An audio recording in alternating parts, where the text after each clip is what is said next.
Hello friends, குவைத்லேருந்து இன்றைக்கி ஒரு பெரிய அதிர்ச்சி செய்தி வந்திருக்கு. என்னன்னு பார்த்தீங்கன்னா, ஃபிங்கர் பிரிண்ட் அட்டண்டன்ஸில் fraud fake finger print use பண்ணி வேலைக்கு வராதவங்க அட்டண்டன்ஸ் மார்க் பண்ணியிருக்காங்க. இதில் 12 குவைத் குடிமக்கள் அரெஸ்ட் ஆகியிருக்காங்க.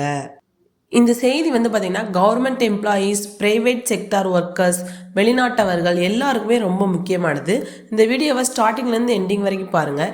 என்ன ஸ்கேம் நடந்திருக்கு, ஃபேக் ஃபிங்கர் பிரிண்ட்னா என்ன, எப்படி பிடிச்சாங்க, பனிஷ்மெண்ட் என்ன, வெளிநாட்டவருக்கு இதில் என்ன ரிஸ்க் இருக்குது அப்படின்னு எல்லாத்தையுமே பார்ப்போம். குவைத் மினிஸ்ட்ரியில் பயோமெட்ரிக் அட்டண்டன்ஸ் சிஸ்டம் தான் யூஸ் பண்ணுறாங்க. ஆஃபீஸுக்கு வரும்போது ஃபிங்கர் பிரிண்ட் ஸ்கேன், போகும்போது ஃபிங்கர் பிரிண்ட் ஸ்கேன் இருக்கும். இந்த ஃபிங்கர் பிரிண்ட் அட்டண்டன்ஸோட மெயின் பர்பஸ் என்னன்னு பார்த்தீங்கன்னா, ஃபேக் அட்டண்டன்ஸை ஸ்டாப் பண்ணுறதுக்கு, government time and money save பண்ணுறதுக்கும், டிசிப்ளினை மெயின்டைன் பண்ணுறதுக்கும் தான் இந்த சிஸ்டம் யூஸ் பண்ணுறாங்க. ஆனால் சில பேர் என்ன பண்ணாங்க தெரியுமா, ஆஃபீஸுக்கே வராமல் வேற ஒருத்தரோட ஃபிங்கர் பிரிண்ட்டை யூஸ் பண்ணி அட்டண்டன்ஸ் மார்க் பண்ணுறாங்க. இதுக்கு பேர் தான் fake finger print attendance scam. Finger print fake பண்ண முடியுமா?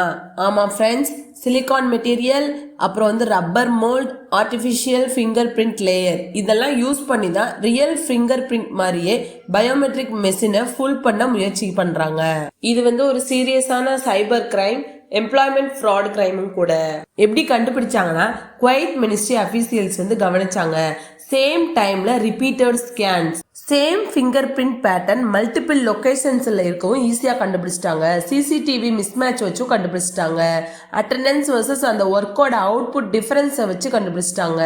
இதுக்கப்புறம் என்னன்னு பார்த்தீங்கன்னா, இன்வெஸ்டிகேஷன் ஸ்டார்ட் பண்ணிடுவாங்க. பயோமெட்ரிக் டேட்டா அனாலிசிஸ் பண்ணுவாங்க. திடீர்னு இன்ஸ்பெக்ஷன் வச்சு செக் பண்ண ஸ்டார்ட் பண்ணிடுவாங்க. மினிஸ்ட்ரி அட்டண்டன்ஸ் ஃப்ராடுக்காக 12 குவைத் சிட்டிசன்ஸை அரெஸ்ட் பண்ணியிருக்காங்க. இந்த கேஸில் சந்தேகப்பட்டவர்கள் எல்லாமே போலீஸோட கஸ்டடியில் இருப்பாங்க. லீகலாக இன்வெஸ்டிகேஷனை ஸ்டார்ட் பண்ணிடுவாங்க.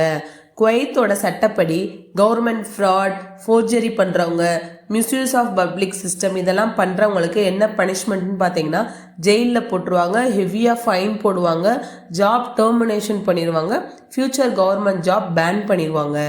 இதில் வெளிநாட்டவர்களுக்கு என்ன ரிஸ்க் இருக்குன்னு பார்த்தீங்கன்னா, வெளிநாட்டவர்கள் ஃபேக் அட்டண்டன்ஸ் யூஸ் பண்ணீங்க அப்படின்னா ஸ்பான்சர் இஷ்யூஸ் வரும், விசா கேன்சல் ஆகும், உங்களை நாடு கடத்திடுவாங்க. குறிப்பாக பார்த்தீங்கன்னா, ஃப்ரெண்டோட ஃபிங்கர் பிரிண்ட் யூஸ் பண்ணி போலியான வருகை பதிவு பண்ணிங்கனாலும், பயோமெட்ரிக் முறைகேடு பண்ணினீங்கன்னாலும் உங்களை டைரெக்டாக நாடு கடத்திடுவாங்க. இது ரொம்பவே ரிஸ்க்.